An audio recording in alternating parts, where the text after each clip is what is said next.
Oh, it's pretty good. Got a little heat out there today. It's been overcast last few days, but it was good to get a little heat. Remind me where I came from in Florida, hot sun, for sure. Are you guys, is your crew where you want it in this deep into camp? I definitely think we're heading in that direction. With having the time that we have nowadays over the summer to spend a few hours with the guys throughout the week, I think that has definitely helped. And it's allowed our guys to kind of pick up where we left off this spring. And now we're kind of getting into, we started real elementary, but now we're getting into middle school and trying to get into the high school stuff right now as well. Who's emerging as the leaders in your room? I would say there's multiple guys.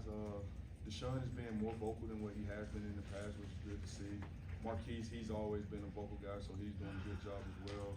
And there's a couple of the other guys that we're trying to, push to do a little more. Malcolm, he's a really quiet guy, but I do see Malcolm at times putting guys off to the side and coaching them up, so that's definitely a step in the right direction. And then Sierra is another guy that is emerging as a leader in that room, and he does the same thing as Malcolm, pulling guys off to the side, and he's also becoming a bit more vocal in front of the room as well. So I would say those four guys are the ones that are standing out as leaders.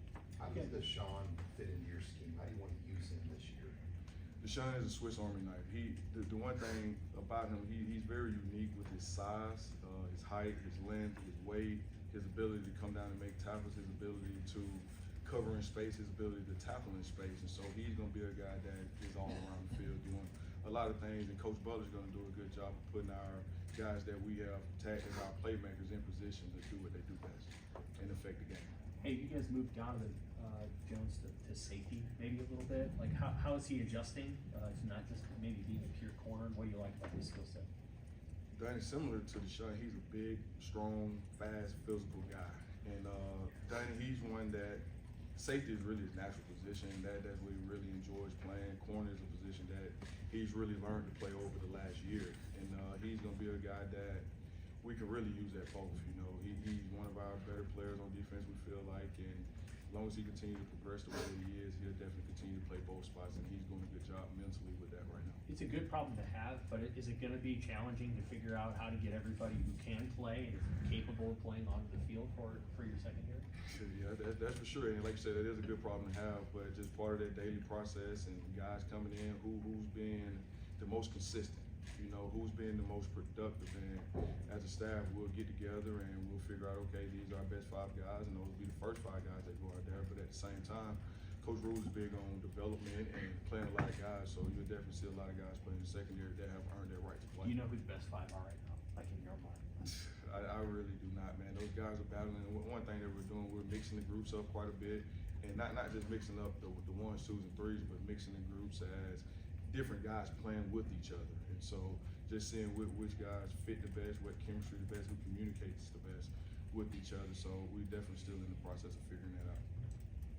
On Saturday, Matt mentioned Andrew Marshall and just how he liked his pro mentality, just how he takes things on. What have you seen from him this offseason? Drew is a pro. He's a pro. I 100% agree with Coach Rule on that. And the one thing about Drew is that he has that chip on his shoulder coming from an FCS school, and he feels like, hey, I should have been here before now. But now that but he's not holding that as a grudge, against anybody else, but he's taking it and using it as motivation from a standpoint as, hey, I'm here now, so I'm going to go prove myself. And he has that mentality, whether we're in the weight room, whether we're running gassers, film room, wherever we're at, he has that mentality. He's a real competitor. When you have this many defensive backs and you're trying to figure out spots, like what are going to be the separators for you and the coaching staff to sort of determine who's where? I would say the way that guys communicate, the physicality that they play with, the effort that they play with, and who can consistently execute on the high level. And then when you got a lot of guys execute on the high level, then you go, who's going to make plays? At the end of the day, who's going to make plays on the football? Because at the end of the day, playing defensive back position, if guys want to earn more NIL money, if guys want to play in the National Football League, you got to make plays on the football. And so that would be the deciding factor in the end. What's your comfort level with the corners right now in asking them to play a lot of man-to-man coverage? Every day we're working. Every single day we're working man techniques, and the guys they have bought into it, they're believing in it, and we're not perfect at all, and we still got a ways to go, but we're definitely heading in the right direction. You had media days, Deshaun Singleton talked about ball production and how that's something you've that's talked about every day. Just how big a deal is that, getting more takeaways, or what does that mean to you? It's a huge deal. Well, one thing we want to do is win the turnover market. You know, protect the ball on offense, but take the ball away on defense. And if you look at the top teams, not just in the Big Ten, but in the country, if you look at the turnover margin, the guys that is plus, the more plus, they probably won a lot more football games. I think it was 4 or 5 teams in the playoffs that were top 10. And so that's what we're thriving to do, protecting on offense and defense, taking it away. And again, as a defensive back position, everybody can cover, everybody can tackle. Just talking about around the country, but if you want to have the opportunity to play at the next level, you got to be able to take the ball away. And there's multiple guys in it, like Trayvon Diggs. A lot of people give him a lot of flack, but the one thing that he do is take the ball away. And he take the ball away, he got $100 million. And so that's what it's all about, getting the football back to the offense and giving them more opportunities to score. Coach, I guess on the flip side of that, going up against some of the receivers and Dylan obviously as a quarterback, how much of a challenge has that been, and how beneficial is that to prepare for the season?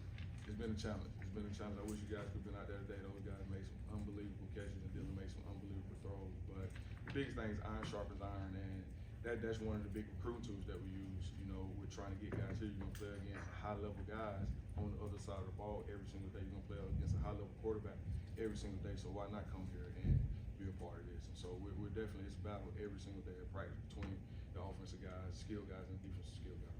You've been around a lot of camps in your career. What is different about Nebraska since you've been here now, kind of been around practice?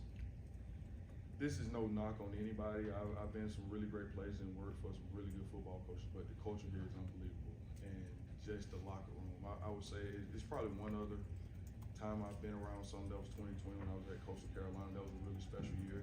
And it was COVID, so there was a lot going on that year. But just how close the guys are in the locker room and how we can go out there and we battle them every single day. But as soon as the whistle blow, coach calls everybody's hugging and they're in the locker room playing around and joking around. It's really, really powerful to see the guys coming together like that. So I'd say that's probably the biggest thing. Hey Coach, on Saturday Coach Will talked about you guys have 9 practices in pad. You know, over the years it used to be 2 a days, a lot more physical. You talked about physicality as a key part of your defense. How do you teach that in just 9 practices? So we are in uppers for more than that. So we do have those times where, you know, not just tackling to the ground, but the main thing, and I believe I might say this in the spring as well, but the one thing that we start with from a defensive back play is block destruction and tackling. All right, tackling the proper way, but first getting off blocks, because I'm real big on with the way that the field is spread and guys is throwing, whether they're throwing a flare to the running back or throwing a screen to the wide receiver. And if we don't come up and be able to defeat blocks, you taking a -2 yard play or 0 yard game and making it 10 or 15 yards. We never even got to worry about them throwing the ball down the field at that point. So that's where we started. And being physical, it's a mentality. It's a mentality, it's something that's learned. You know, we're not just born tough, but it's something that's learned over time, and you just got to get in that mindset that this is a physical game. So our guys have definitely taken to that. Hey Coach, you got 3 players in your room that earned single-digit jerseys last year, and then they're looked at as leaders on the defense. Just how is maybe your room stepping up across the entire defense as a leader? Like I said, the one that I would say probably speaks out the most is Marquise.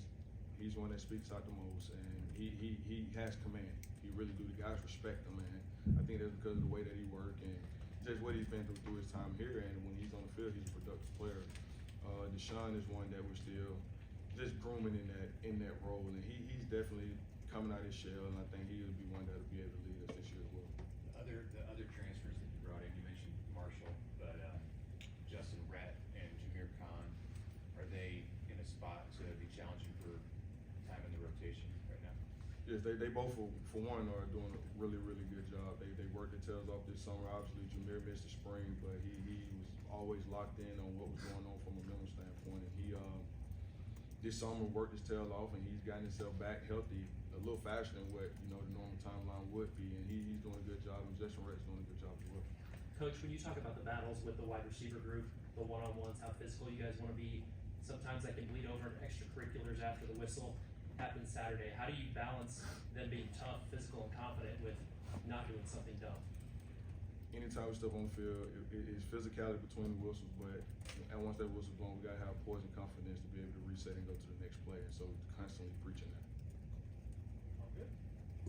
Coach, Thank you, guys. quick question. When you look how multiple y'all want to be and how many different packages you want to play defensively, kind of how important is like run fits, or kind of has there been an emphasis on run fits for the safeties? 100%, 100% safeties, nickels, corners, because at this point, in the way football is played now, everybody has to make tackles. And like, yeah, the safety may have the B gap or he had an A gap, but as he comes down the wide receivers coming to crack him to force the corner to make a tackle. So that's all the level. We're all back five guys in the secondary. We're constantly working on run fits for sure. Appreciate you all.